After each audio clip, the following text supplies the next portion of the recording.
Hello, here I am in my car. I've brought my dog Chibi to the dermatologist, and I'm just going to be sitting here for an hour or two, so I thought I would just shoot a video again. I wanted to continue some commentary on the exercise of ideal day. So I mentioned the first point in the last video that when we imagine this ideal day, it usually conjures this sweet, happy, joyous, whatever feeling inside of us. So when I learned this exercise, Martha Beck, who is the sort of person who organized these sessions, coaching training sessions, her comment was this, that if we can abide in those feelings, we will tend to magnetize ourselves to bring about those kinds of events to occur. This is very much kind of like the manifesting stuff. Yeah.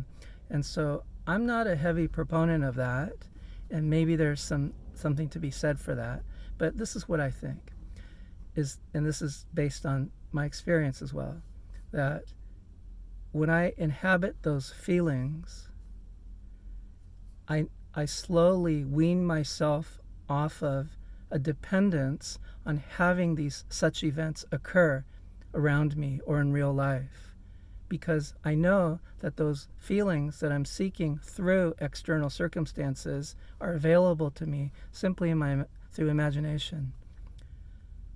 And that's kind of an interesting place to be. Yeah, I think it's similar to, let's say, having 10 million in the bank and going to look for a job versus having no money in the bank and going to look for a job. I'm not certain about this manifestation business, but it's a very different place to come from when one is going to apply and to interview for a job. Yeah. So if one has $10 million in the bank, the attitude is, I'm going for this interview. If I get this job, this is great.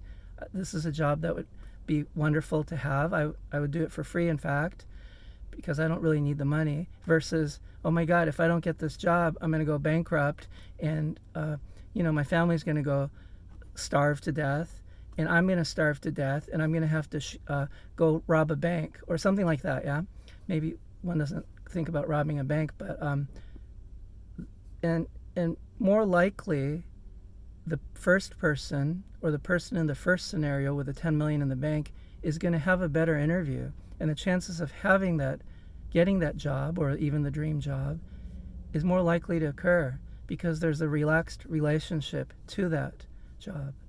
And so I think the same thing of just about anything. So, for example, if in the ideal day there's this idea of finding a partner, and one can get in touch with all the happiness and joy that would come from having such a partner, then how one then dances and relaxes and interacts and dances with potential partners is going to be remarkably different than not being in touch with that quality. Yeah.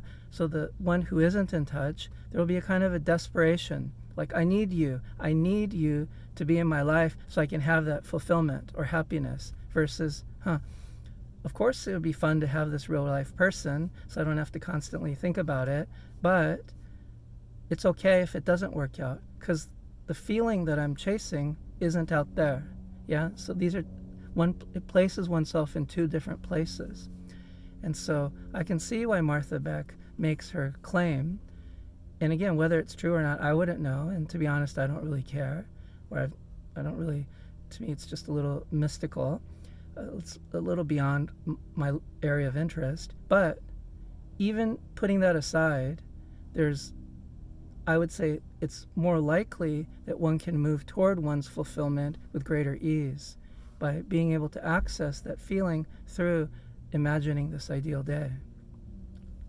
So that's my commentary on that. I had another comment, but I can't remember it.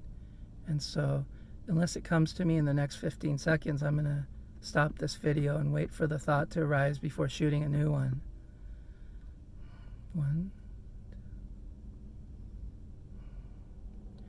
Yeah, by the way, this shirt is here because the sun's going to hit me, and I don't want, it's too bright.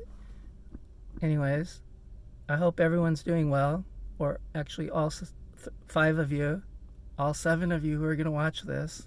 All right.